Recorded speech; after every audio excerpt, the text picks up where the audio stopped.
À présent dans ce studio, Nadia Elise, bonsoir, chercheuse à l'université de Tel Aviv, spécialiste dans l'analyse du discours. Olivier Rafovitch, bonsoir, colonel de réserve dans l'armée israélienne. Et puis toujours Daniel Haïk. Alors Daniel, il faut dire un mot de ce qui s'est passé aujourd'hui parce que Israël était évidemment pas satisfait du tout de la proposition française de proposer des observateurs internationaux. Mais alors là, ils l'ont fait savoir aujourd'hui à l'ambassadeur de France. Oui, qui a été convoqué donc au ministère des Affaires étrangères, qui a été reçu par de hauts fonctionnaires du ministère, hein, pas ni par le Premier ministre qui est le ministre des Affaires étrangères, ni par son adjointe Tzipi Hotobelli, mais par le vice-responsable du département Europe qui a sermonné d'une certaine manière l'ambassadeur pour l'initiative française. On n'a pas du tout apprécié que cette initiative n'ait pas du tout été coordonnée, qu'elle semblait d'une certaine manière adopter le narratif palestinien, qu'elle ne mentionnait pas concernant le narratif palestinien concernant le statu quo ou pas le statu quo sur le mont du Temple, qu'elle ne mentionnait pas les incitations à la haine de la part des Palestiniens, ni même les attentats terroristes de ces derniers jours. Donc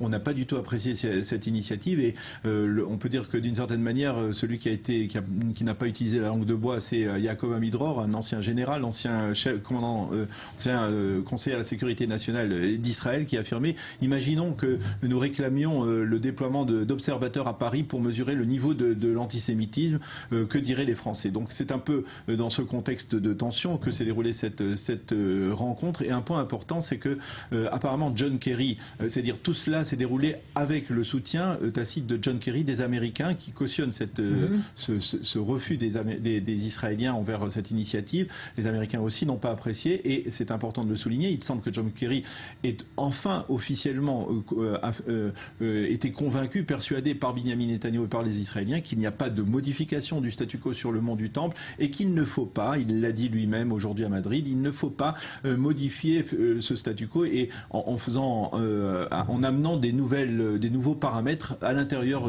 du mont du Temple. Donc c'est une déclaration importante de la part de John Kerry. Oui, peut-être en prévision de la rencontre entre John Kerry et Benjamin Netanyahou prévue pour jeudi à Berlin. Alors l'autorité islamique de Jérusalem également, qui gère la mosquée d'Al-Aqsa, aussi s'est opposée à cette internationalisation de l'esplanade du mont du Temple. Olivier Rafovitch, vous trouvez que les Français, une fois de plus, veulent imposer à Israël une solution inacceptable? Je trouve que les Français n'ont pas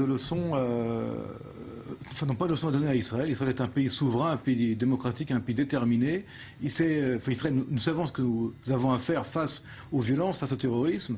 Et la France, au lieu donc de critiquer, d'appeler Mahmoud Abbas un menteur, une personne vraiment qui pousse la rue palestinienne à la violence, s'occupe du mont du Temple, s'occupe de Jérusalem. Il y a une espèce de romantisme français avec Jérusalem. Vous savez, la France n'a pas oublié les croisades.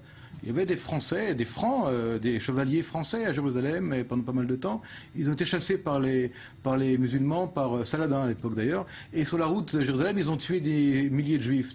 Mais il y a en France, dans le discours, souvent des intellectuels du Quai d'Orsay, une espèce de proximité avec Jérusalem, pas avec Israël, avec Jérusalem, comme si c'était un petit peu la France. Alors je pense que c'est important qu'aujourd'hui on a appelé de manière officielle et je crois même sérieuse le représentant de la France donc en Israël, son ambassadeur ici, en disant écoutez, la France n'a pas du tout à intervenir ni à s'ingérer dans les affaires israéliennes. Il y a ici un gouvernement, un État, une armée, une police et puis un peuple qui sait ce qu'il faut faire et n'a pas à attendre de la France de s'ingérer dans les affaires internes d'Israël. D'ailleurs, comme a dit M. Amidror, c'est vrai, il y a 2 jours, j'étais à Paris, il y a eu une très grave manifestation anti-israélienne avec des membres franco-islamistes qui ont crié donner des armes au Hamas, donner des armes au djihad.